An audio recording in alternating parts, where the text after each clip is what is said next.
New Thought Media Network. We are a global broadcast network of positive music, media, and entertainment, inspiring humanity's evolution along the journey of enlightenment and creating a world of love, peace, empowerment, and prosperity for all. New Thought Media Network. Positively inspiring.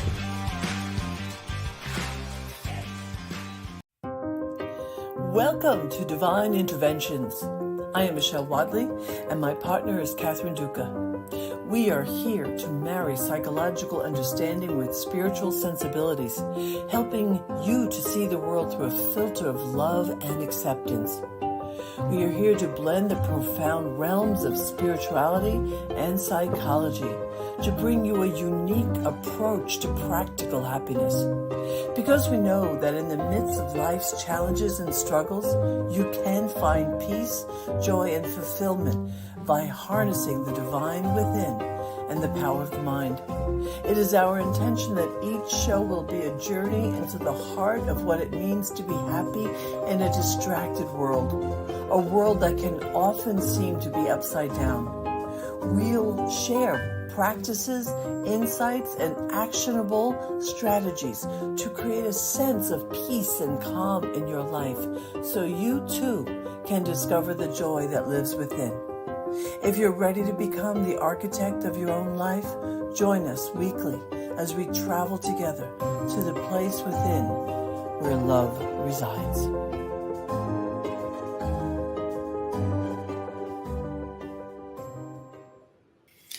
Good evening. Welcome to Divine Interventions. I am Michelle Wadleigh. And this is Cathy Duca. We are here to marry psychological understanding with spiritual sensibilities, helping you to see the world through a filter of love and acceptance. And we are so glad that you are here for our second show, number 2. Hi, right. Cathy. Hey, good to be here with you, Michelle. And with our listening audience. Yes, good to be here for everybody. We had an interesting journey to get here tonight, and some technical questions and challenges, which both Cathy and I are completely unequipped to handle. Unequipped. There was a little bit of this. Yeah. So I'm so grateful for Robert and his calm. He had a calm so that we could be here with you tonight. There's a whole bunch of technology that, it's new, but it's all good. But either way, we're here. We're happy you're here. And so tonight we want to bring to you a conversation talking about the sameness and the differences, of our approaches. And there are times, I know that even in our conversations, more often than not, Cathy and I find a place of agreement more often. So it's never that they're contrary, but just like with the word we keep using, a different kind of sensibility. Right, Cathy? Is there anything you want to offer about that? There are times when we think we're talking about a difference, but when we dig a little deeper, it's the language that we're using. And so when we kind of explain our languaging, then we're like, oh, yeah, that's what I meant. Yeah. Sometimes, not all the time, but sometimes. Right. So. Yeah. Well, good. Converse. So we, there are times that our approaches, are in complete complement, but we want to talk about tonight what that is. So we have a number of things that we listed we thought might help you, because over time, so last week was the launch, and this week we're going to kind of dissect this so that you understand who we are, where we're coming from, and that as on the coming shows, if you hear things, you'll recognize, oh, that was what they were talking about, that either the sameness or the differences. But really, one of the main things, the main thing that we are committed to is leaving you with a sense of hope and possibility. Yes. That's absolutely the main thing. No matter what else we say, no matter what else we do, we are here to invite you to realize because it's not learn. It's to realize, well, at least here, this is where the difference is already, because from my point of view, a metaphysician's point of view, and especially a science mind point of view, that there is a belief that everything that you need to want to rise up and to handle everything in life is innate. And so for us, realizing it means about allowing it to come up, allowing it to come up. So we want to help you realize the information, the guidance, the intelligence, and even some of the problem solving that you might not think is natural to know. But I feel dedicated to the idea that it lives within you. How do you feel about that, Cathy? Well, I think that's a point of similarity, actually, because I too believe that we have within us everything we need. And there is this innate divine intelligence that exists within each of us. Now, from my point of view, a psychological point of view, there are layers and layers and layers of conditioning and beliefs and um, other internal forces that would have one have trouble remembering who. I'll use the universal we, who we are. Mm-hmm. So we have everything that's within, but we also have layers of crust and layers of resistance and conditioning. And so over time, we, as in before we get out of childhood, often we have lost touch with this innate beauty, innate wisdom, innate intelligence. And we go about the world trying to perform in order to get the message that we're okay. Right. Right. So over time, we become, I feel, somewhat, well, more than somewhat, estranged from our essence. I was at a conference. It was, I don't remember the name of what Michael Beckwith used to do a conference once a year. A big in LA, one of the LA hotels, and then every once in a while he'd come east, and he did one down in DC, and we went there, and one of his guests that was Sue Morter, Dr. Sue Morter. I believe that's her name, right? Yes. And she used this great analogy, but she had the graphic to work with it. I love graphics. I wish I had the capability of creating them. And I've used this metaphor many times in my teaching, but I haven't had the graphic.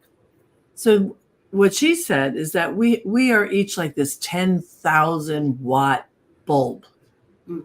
But what happens is, and the layers you're talking about and the beliefs you're talking about, and I would say some of the influences and the unconscious gathering of muck and mire, they slowly gather like mud on top of this 10,000 watt bulb.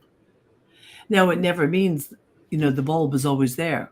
That's The right. potential for the light is always there. But through this mechanism of gathering beliefs consciously or unconsciously, gathering fears consciously and I say consciously because sometimes we choose to be afraid of something because we think we're protecting ourselves. But then it's just this mud is like covering up this 10,000 watt light bulb that's there. And so I guess what you do and what I try to do is to clean the light bulb. We're just cleaning the mud off of the light bulb. But it's important that we each believe that we have that potency, that we always have it. It's never not there. Yes. And I believe that when a client comes to you, Reverend Michelle, or when a client comes to me, they don't necessarily know or remember the 10,000 watt bulb, but Right. I think what happens in this beautiful, unique relationship is that we know it exists, and we hold the space for their brilliance.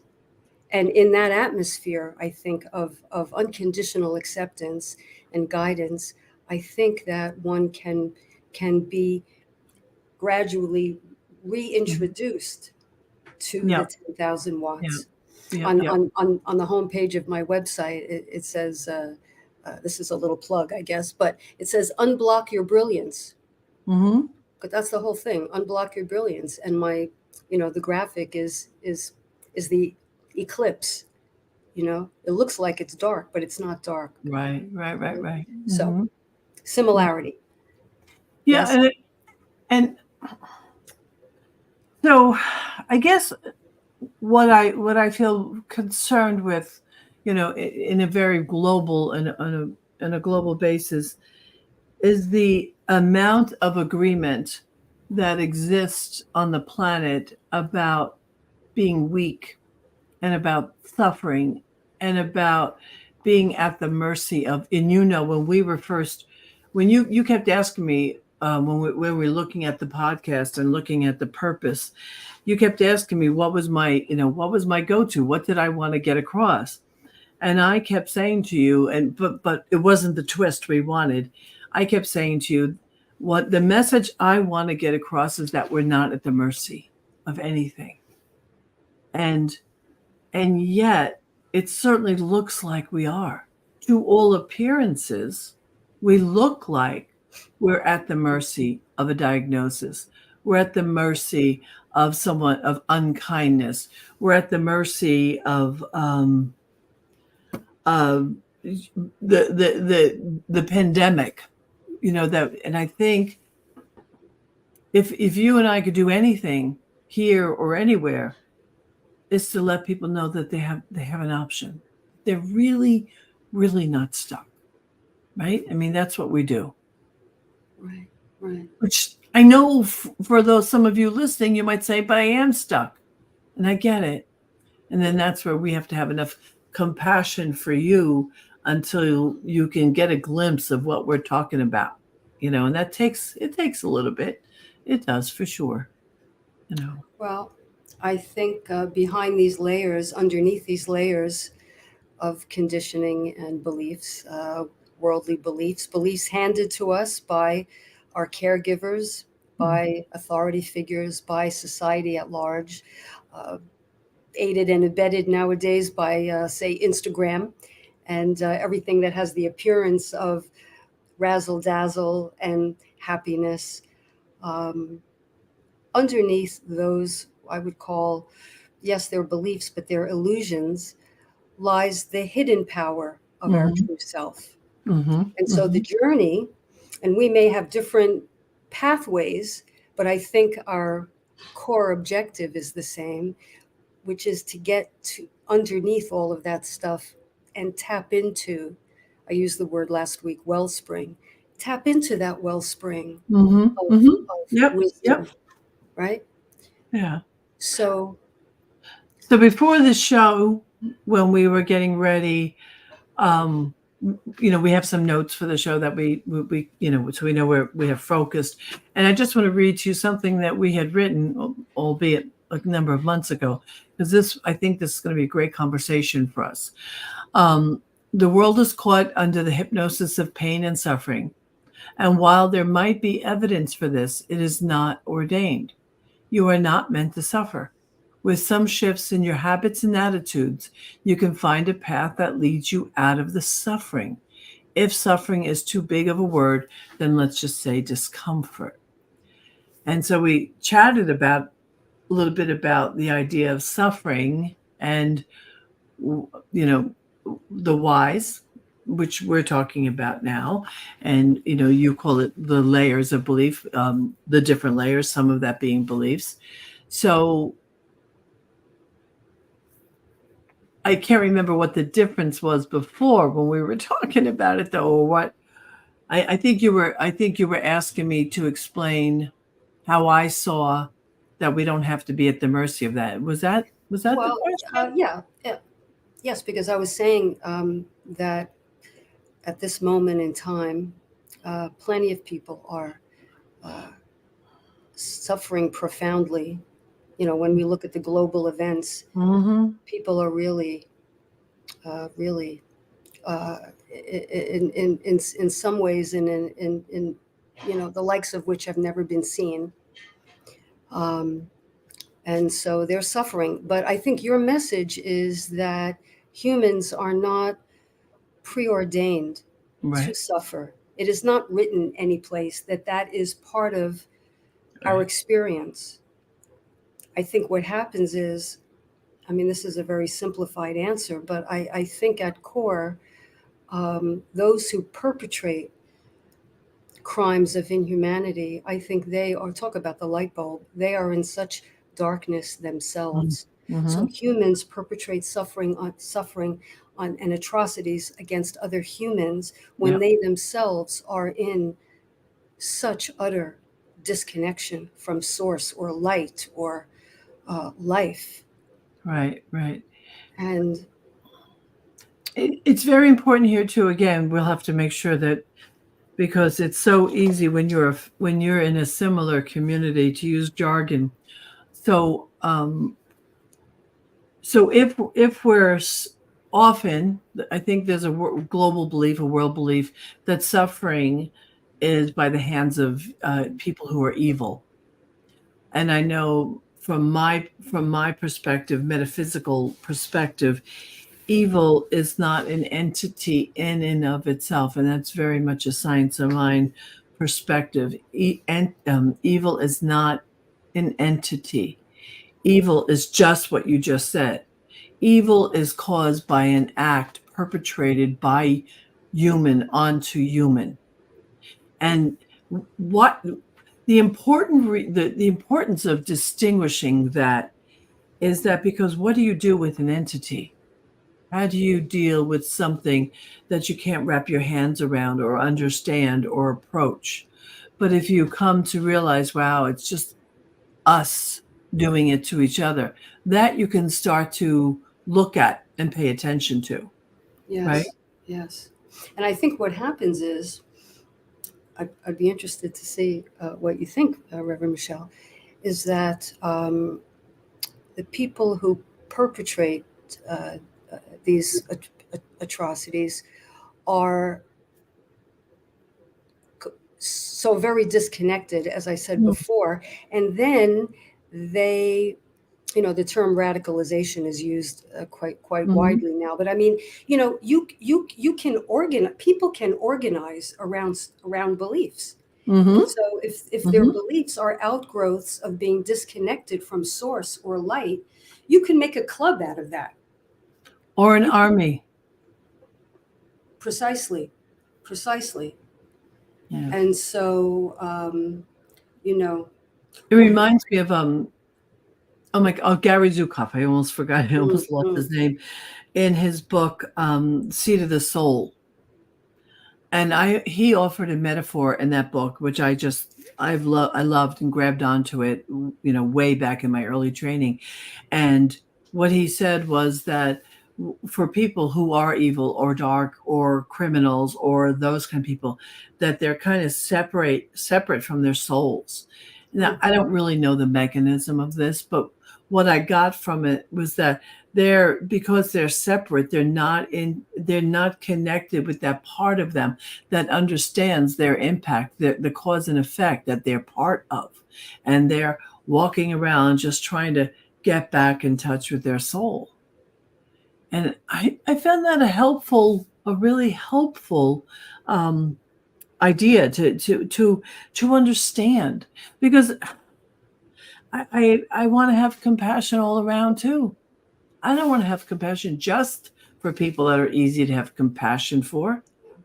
That's easy, right? I want to be the state of compassion and engage the world through that state of compassion. But I can't do that if I think it's something so outside of me, and something that is preordained. Yeah. I had a thought and it just flew out. Let me see if I can get it back. I'm going to write my thought down so I don't lose it. Huh? Yeah. You were talking about Gary Zukav, Seed of the Soul, an author luminary and presidential candidate that I admire, Marianne Williamson, talks about, were she to win the office, talks about a Department of Peace. Mm-hmm. And she says that we have to wage love the way other people who are disconnected from light wage war. And okay, that might sound kind of fluffy and oh, isn't that lovely? But I heard an interview recently given by the Surgeon General, Vivek Murthy, I believe his name was. Now he's a naval officer and he's a scientist, and he was basically saying the same thing, that we need to operationalize love. And love is not just happy, happy, pink paint, hallmarky. That is not what Marianne, I believe, or what, Dr. Murthy believes in. But what is love? Love is being connected to life source, loving the idea of life, respecting life, revering life, honoring life, and wanting this for ourselves and for others. And that can really be operationalized. That can really be brought into our policies and into the way our government does business. Is it a long way from where we are? Yes. Yeah. But where we are and how we think, I believe, is what got us here. Right. So I'm sorry. I looked up real quick because I hate misquoting people, but Marianne's quote for me, I think was probably inspired by Martin Luther King, who said, "Those who love peace must learn to organize as effectively as those who love war." That is Martin Luther King. Absolutely. Yeah, I mean, the truth is, one of the problems. I'm gonna say this out loud. One of the problems with the spiritual community, one of the problems with getting happy, and one of the problems with getting satisfied with your life is sometimes that gets associated with being lazy. And I don't mean lazy like you're not working or cleaning your house. I mean, you get so satisfied because those of us who are working to live a life where we feel fulfilled walk in a kind of a cloud of, oh, life is good, life is love, life is prosperity, life is health. And so sometimes that creates its own kind of cloud that we don't really look through to say, wow, I really got to do something, because just outside that point of view, just outside of that are people who are suffering. Yes. And people who are in pain, and people who don't know that they, even as simple, and this is, we were in a study group together about it. They don't even know that they can heal necessarily, and so sometimes those of us who, it's exactly what the quote said, it's exactly what Marianne said. Those of us who get conscious need to get our butt in gear. More. Each one of us has to do something. Each one of us, it's really personal responsibility. This is, I think, what I was alluding to last week of no one's coming to save us. There's no leader. There's there's nobody who has the magic answer. And at this point, politics are so fractured that we cannot abdicate the wheel. We cannot. It's personal responsibility. And I believe, coming back to the beginning, personal responsibility has everything to do with knowing who we are, knowing who we are, being whole beings. Right. And which, to my way of thinking, takes in intelligence, takes in insight, takes in psychological and spiritual maturity.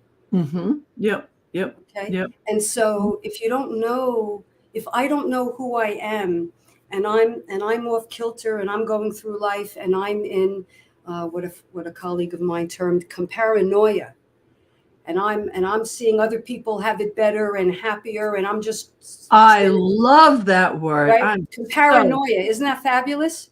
Gene Montricelli, if you're listening, I think I heard the term from you on your podcast. That should be a real word if it's not. Paranoia. It really We're should making be it a word. Webster's, yes. Thank you, Jean. Her name is Jean? His name, Gene Montricelli. Thank you, Jean. We're making it a word. We're going to give you shout credit out for that. Yeah. Right? So if we're off our axis of knowing who we are and accepting who we are, and that doesn't mean we accept who we are and we become complacent. No, it's about being integrated, accepting all the parts of ourselves, the whole octave, the low notes, the high notes, the off notes. Well, you're singing my song here. Yeah. So similarity. Okay. Yeah. We got to get to the differences because I don't know. All right, but we probably somewhere we don't agree. Somewhere. I want to call in one more author though, and then we'll take a commercial break in just a couple of minutes. Carolyn Mace. Carolyn Mace's work. She is, I like her work, but I truly believe that one of her original works, which is Anatomy of Spirit, where she talked about our tribal beliefs and how we function. Like you and I are a tribe because we're both women, right? But we're also a tribe because we have a shared we have a shared belief in spirituality. Maybe it's not your profession, but we have a shared belief in it. Then we have tribes that are our family tribes, and these tribes govern how we interact in the world. And so what happens is that we unfortunately, if we're unconscious, we protect our tribe, and the tribe itself will beat you down if you try to step out of it. You must know this. I mean, I've seen this, in a family, in a family where someone came out as homosexual to a family and they were beaten down or they were rejected or they were turned away because that person was now different from their tribal agreements. This is another major thing that it's important for us to look at, and it's important for us to find a tribe. What is our tribe? I'm looking at, I just want to acknowledge some of the people here, Nettie and Neil and Dawn and Lori, thank you. And I just want to put Neil's thing there again, just so we see that contentment causes complacency. Man, that says it perfectly. And Dawn said here, what about the consequences of the collective unconscious? Yes. And the less empowered, the oppressed in the world. A little typo, but we know what you meant. But you see right there, who's going to take care of the oppressed people? If we're waiting for somebody else to do it, we're going to have a long wait. And especially now, I mean, I feel that we're going in reverse now. I mean, with the book banning and the blatant racism, and everything, misogyny, homophobia, Islamophobia, all the phobias, et cetera, we're going backwards. So we need to take responsibility. So we have to say, and as a white person, I have to say, I mean, one of many things is my whiteness. I have to say, where do I have a white supremacy, backdrop to my thinking? And I have to educate myself. I can't wait for someone to do it for me, right? I have to do it in my life. When I leave my door, I feel very strongly about this because this gets at what can one person do? Well, I could just tell you what I do. And Michelle, I know you well enough to know you do the same thing. When you step out your door, and even in your home, okay, because you do it in your family, in your community, and in the world, right? It's like, I really want the people I interact with, from the person at Dunkin' Donuts, which I never go to, by the way, but anyway, whatever, the people in my life, I really consciously want to make their experience a little better. If we meet by happenstance or we're in line, waiting for some, I really want my smile, my tone, my conversation, or my energy, even if there's no speaking. I just want to convey, namaste, as we said last week. The highest in me acknowledges the highest in you, and play to people's highest and best. Right. I want to go back to Dawn. I want to go back to Dawn again. Dawn, let's go back to Dawn. Because that's just, that point about the consequences of the collective unconscious. Because now it's funny. Now I'm about to say that's really my world, but that's your world too. That's we keep fighting the same things, but it's my world in the way that my past experience with hypnosis and my understanding of the mind, the conscious mind, the subconscious mind, the objective, all those things are things that we had to study to be a science of mind, the kind of minister that I am, because that is the problem, is that we are at the mercy of our surroundings and our conditioning to the degree that we do not wake up. For example, I'm going to be vague because I don't really want to give the example that was on my mind. But when I think about myself, even when my son was born, so he's 27 now. When my son was born, he was very young, and I was in Science of Mind then, and I was kind of happy, and I thought life was good, and, it was working. And then in the middle of this happy part of my life, I had this trauma. That happened. And I couldn't see it coming because I was still yet at the mercy of those consequences that were around me and those influences. I hadn't yet learned enough about being my own being so that those things didn't have an opportunity to attach themselves to me, right? And yet I didn't see that then. I couldn't see that in that moment, right? I mean, that's the thing about being unconscious. Do you want to say something about this, or do you want to go to a commercial break? Well, I think it's a good time for a break. We'll come back and maybe we'll stumble on some differences. Okay, hopefully. Stay with us, everybody. Okay, see you soon.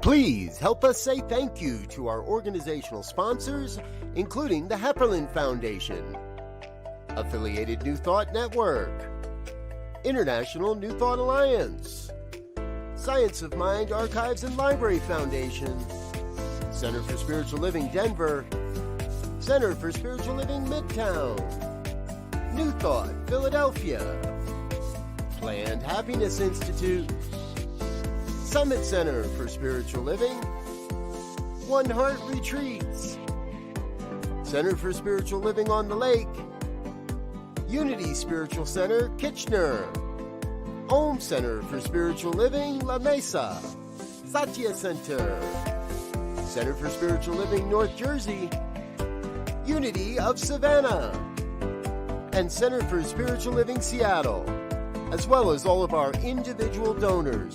Thank you for making New Thought Media Network a place to be. Please come be you. And remember, like, share, and subscribe. New Thought Media Network. Positively inspiring. I'm sitting here with a big smile on my face because I'm just so happy that I got to be part of this network a while ago, and now I'm so happy for the growth of the network. And one of the things that you, as our listeners, can do is to invite people to watch this show specifically, but all the shows on the network, because there's everything that we are doing. It is about emancipation of the self, transformation of the self, all of it. My message today, I'm going off script just a tiny bit, Cathy, but my main message today on my Sunday celebration lesson was to remind people that they, going back to that they have within them everything they need to be the bold, brilliant, beautiful, strong, amazing individuals. And we need to believe that before we reach for it. It will guide the reach, because if we start out with, oh, well, where the hell am I going to go? And I can't do this and I can't do that. That's going to guide the reach. But if we start out with, and even if this is brand new for anyone listening, even if it's brand new, I am whole, perfect, and complete, and worthy of good and very good, and I'm worthy of movement, of flow in life. Those kind of things, those are the things that pull toward us the reality. So anyway, get people on the show because they will thank you. They will thank you. So do you want to go to some of these questions that we had? Sure. Can I just say a word about vulnerability? Because apropos Dawn's question, I think the next question, or the question behind her question, is: so how do we help others as well as ourselves to become more conscious, which is to say more awake? How do we do that? Well, I know with many of the people I work with, it starts with vulnerability. I can often hear that they're trying to hide their vulnerability, or they're ashamed of their vulnerability. They perceive it as weakness. They don't want to cry. They don't want to ask for help. Do you think that's conscious? When you say they're hiding, do you think that unconscious? I was just wondering. Okay. Yeah. It's unconscious, but I can hear it in their conversation. Yeah. Right. Yeah. Because I think that's, when we listen with an ear for not only what is being said, but what is not being said, but yet we can pick up. And so when people, and any time that I, in my own life, have felt ashamed of my inner feeling, that's when I immediately would go into hiding, or into what I call chameleonizing, and I would be what I think it takes to be acceptable, to look okay, to look okay. And okay can look like looking intact. It can look like being smart. It can look like being well-liked. So I just want to make and this is a conversation unto itself, and maybe we'll have it one day, on how to handle vulnerability. I mean, Brene Brown put vulnerability on the map. I'm so glad she did. But for me, that's where the work starts with a client. They're ashamed of their fear. They're ashamed of their tenderheartedness. They were talked out of it. At some point, they were talked out of it. So that's. What do you mean by that? Tell me what you mean by that. They were talked. Well, they in their childhood, perhaps maybe they cried about something. Maybe they felt sad about something, and a caregiver gave them the message: cut it out. Cut it out. We don't cry here. I think you were listening to the talk today. I think you said you were, listening. Well, I was. Yes, I was. So you heard the story about my grandson, right? Yes. Oh, yes. And I'll just share this with the people here. Tell it briefly. Yeah. Yeah. So my grandson, on Christmas Eve, we were all gathering in a home, a family home, and he's 8 and adorable and a skinny little thing, 75 pounds, soaking wet. And in came the dog that lives there that he wanted to see because we're animal lovers, my family.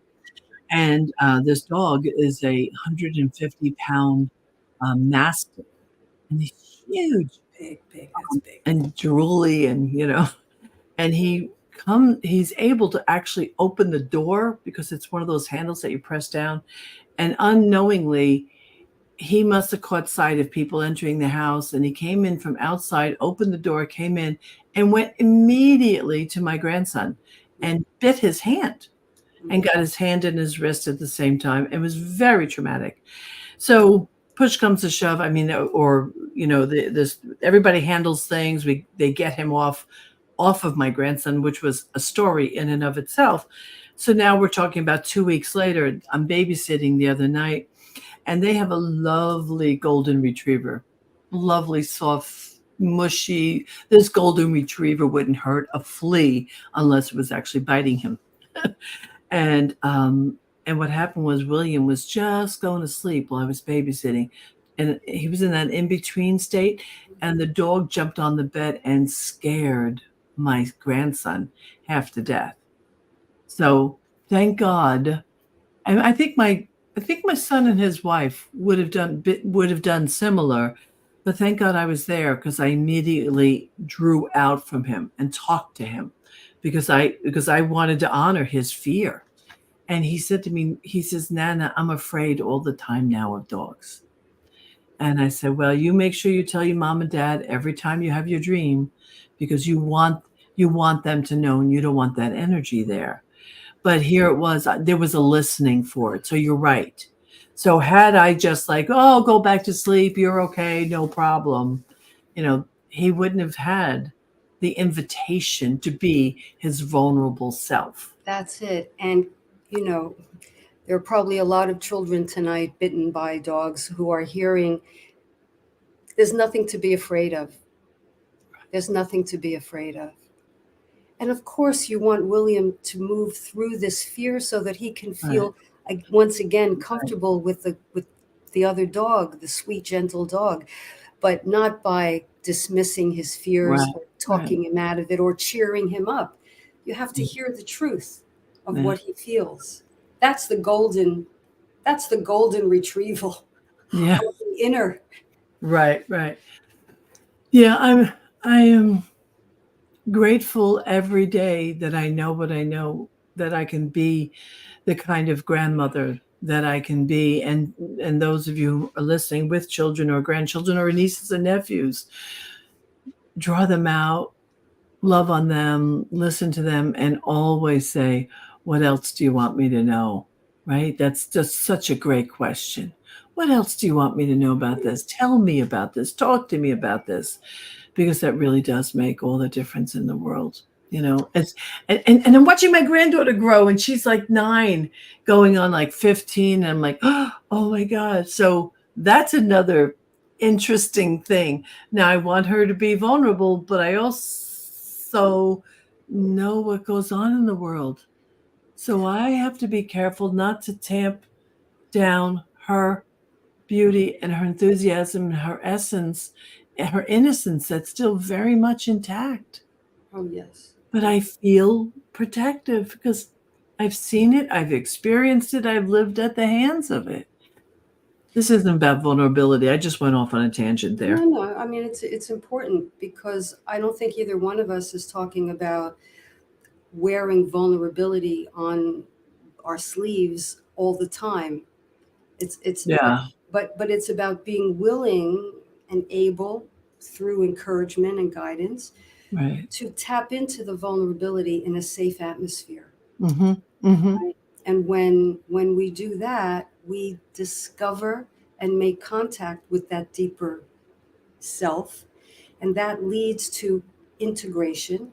Integration meaning I can admit my flaws, my weaknesses, or if you will, my vulnerabilities. I can admit that it doesn't make me any less lovable. Yeah. And then we have to walk through the world able to take care of ourselves. I'm not saying be a raw nerve. Right. No, That's not at all. counterproductive, right? Right. So, And the thing about it is too, is that one thing, there's a misperception about being vulnerable. Some people are afraid of being vulnerable because they're afraid they'll get hurt more. And the truth is, when you are conscious about wanting to be vulnerable, when you are, nobody has any power over you because you're being conscious about it. It's all about that, the state of it's spiritual maturity, so that because we don't want to walk around as a target for people.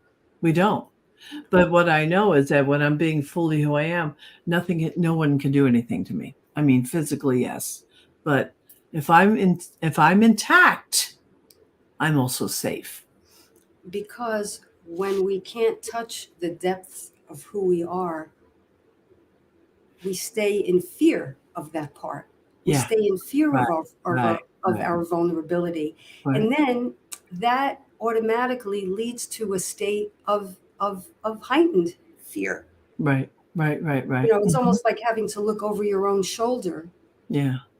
for that part of you. But when we can admit and handle all the notes of who we are, then we don't have to worry about anybody else calling us out on it or anybody else discovering. I want to do a commercial for both of us here too, because Cathy and I are here, but we're here with tools, and we're here with resources, and we're here with courses, and we're here with services. And so we haven't done this much, but what's going on the screen right now is the shadow course that it's still called Dancing with the Shadow. And it's a shadow course that is based in spirituality. It's very safe, very loving, but very powerful, very powerful. And it is the course that I designed or wrote my new book out of, which is coming out in September, which is Shadow Work. That's the title of it. So I just wanted to tell you. And then we have a course starting literally this week. If anybody is interested, you can go to my Planned Happiness site to check that out. And then, of course, Cathy here with her book. And wait, let me put it in there. There you go. And this is Cathy's book that's available either on Amazon or through her website, which is there. And you could see her website down there.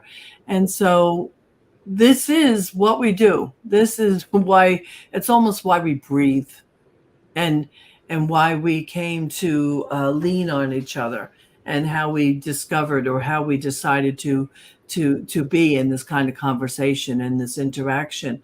And I'm doing that commercial very consciously because I don't want you to leave here without having a resource.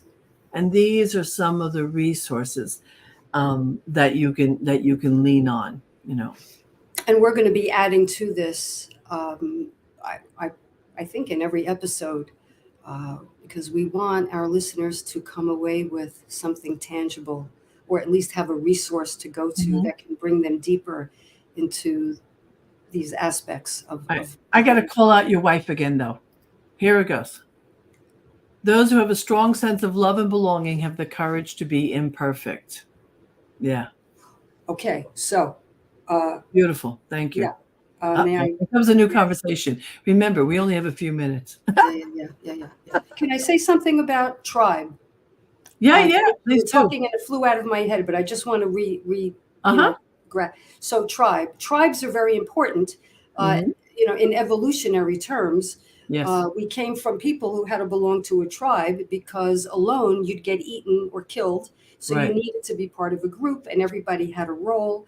And when everybody came together, life worked better. You survived. And that's why we're here today, because those before us were very vigilant and kept to their tribe. The last thing one wanted was to get booted out of the tribe. So tribes are very important. Yeah. My wish is that we, and I try to do this, I know you do, pick the right tribe. Pick your tribe, because as Dawn said, a sense of belonging, a sense of love and belonging is what brings out vulnerability, and that brings out a sense of personal safety. So you want to be with a tribe, not where paranoia and one-upping and competition.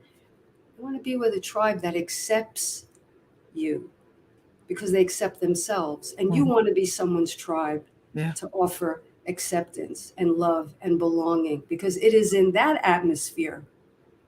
I say we're all flowers, we bend toward the light. We bend toward the light and grow and blossom. Well, that's, and I mean, because you're part of my community. So that, for me, the Center for Spiritual Living North Jersey, but all those kind of centers, but I don't think they're all exactly the same. But what I am so proud of our community, because of our diversity and because of the level of acceptance that we have within our community. And many people feel this in many communities they've walked into. When you walk in and you feel like you're home, I have people walk in, they sit down for the first time and they cry. They just cry through the whole service, because they finally feel seen, loved, appreciated, even in the most unspoken way, because they're not being assaulted with conversations around sin and fault and all of that. They're inspired of conversations around safeness and selfness and self-realization. And it's, so find a tribe. And I think COVID kicked our butts. COVID, and I hate going on about the rhetoric about COVID, but the impact, we're still living it changed the world. Face it changed the world. And so right now, people are so, like last week, there was a prediction of some snow. Now we got the snow, but we had to make a call about, did we want to do our celebration on Zoom or in person? Now, we could have possibly, if the weather wasn't quite what it was, done it in person. But I know too much now. And I know that our community and our participants got so used to having Zoom as an option. I knew full well that nobody was going to come out if they thought there was going to be snow and they could stay home. And so what happens is, here we are, we're talking about community. We're talking about connecting. And I love the word commune. C has so many good words. And all of those things are so perfect, but you got to get together. Now you can do something digitally like this. We can create a bit of a community here. But if you have someone local, my God, please, dear God, go and be with your people. Go and be with your people. Right? Do you agree? Oh, listen, as if loneliness wasn't an epidemic before. That takes years off one's life. Yeah. COVID really made that exponentially the case. And so, yes, we're working our way back. The lovely thing about Zoom last week in the snow is, many people were able to come. I mean, it was a very handy way to still be together, right? And the vibe was terrific. It was. So, it was a good I know you're not knocking Zoom. You're emphasizing get together with. Yeah. Don't get so lazy that you don't come out of your house if you have an option. Use it if you have to, but if you can touch someone, to do that. Yeah, I had something else, but I can't remember what the heck it was. Now I'm forgetting. So what out of this conversation, what would you like to leave our audience with tonight? If you summed up a message you want to leave them with, what would that be for you? Well, with everything we've spoken about here as a backdrop, I'm just going to throw something out. It may sound random, but eye contact, I think, is a very powerful connector. Mm-hmm. So I just invite people to play with eye contact this this week. Yeah. And I mean at when you're at the deli counter. How often do people either not say, have a nice day, or if they do, they don't seem to mean it. It's kind of rote. Take the invitation to look somebody in the eye for a split moment. Have a nice day, or be well, or happy new year, whatever the case. But take that momentary opportunity to connect. You will feel better. I promise you'll feel better. You'll feel something. And I think it's going to be good. And you'll be, I think, giving a potential gift to the other person just by taking the moment to look in someone's eye. And so I want to dovetail on that, because that is also something that I even tell my students in classes. When one person is talking, I'm asking the rest of you to turn and look at them. Not look at your phone, not look at your notes, look at the person speaking. But also there's a little thing, if you do go to a restaurant and the server doesn't tell you their name, ask them. Mm-hmm. And then look them in the eye. Mm-hmm. But here's one other caveat, and I remember this because I was so arrogant at one point when I first started waking up and doing this kind of thing. And if I looked in your eye, or I was kind, or I asked you your name, and if you didn't pour all over me because of it, I was like, right. No, do all these things that we're suggesting without strings, without expectations. Give it away. Yeah. Just give it away for free. Free. No strings. Look in someone's eye without strings. Ask them how they are with no strings. Yeah. It's, oh my God, I get emotional sometimes. It's really important, because this is part of how we do. Every time you and I and everyone listening takes one step, it changes something. It changes something.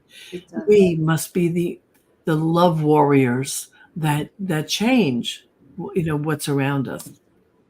That's what I think. Yes. I don't think any of us can cop out. No, I just said I don't think any of us can cop out. Go ahead. What's your analogy? No, can't cop out. The analogy that I use is a kaleidoscope. One little eighth of a turn of the kaleidoscope makes a different pattern inside. Yeah. So I really invite our listeners, and I'm reminding myself as well, play with the eye contact. Not only will the other person potentially feel better, but I bet you will as well. Mm-hmm. And human, beautiful. It's a big word, but it's as micro as that. Yeah. So here we are. We have come to the end of our show for this week. Again, we will be here each week. We'll be here to love on you in this way. We're so happy for those of you who have joined us. And I never called out Lori's name before, and Sandy Dell, who's there, and Dana. My husband, Neil, your wife, Dawn. I'm just thank you.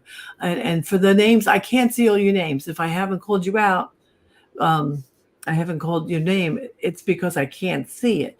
But I really thank you. This is us. This is us, arm in arm, and you're here with us. And now, first we have to do here, because we can't give him an empty well. So let's get this mechanism healthy, and then pour it out onto the world. And then the ripple effect. Yeah, absolutely. Yes. So to everyone listening tonight, and to everyone listening in the future, thank you. You honor us with your presence. Yeah, and you can find us eventually on YouTube and on the station. Subscribe wherever it is you're seeing it. That helps us to build the audience, which just gets the word out there even more. Okay. Yes. Thank you. We love you. We'll talk soon. Bye. Have a good night.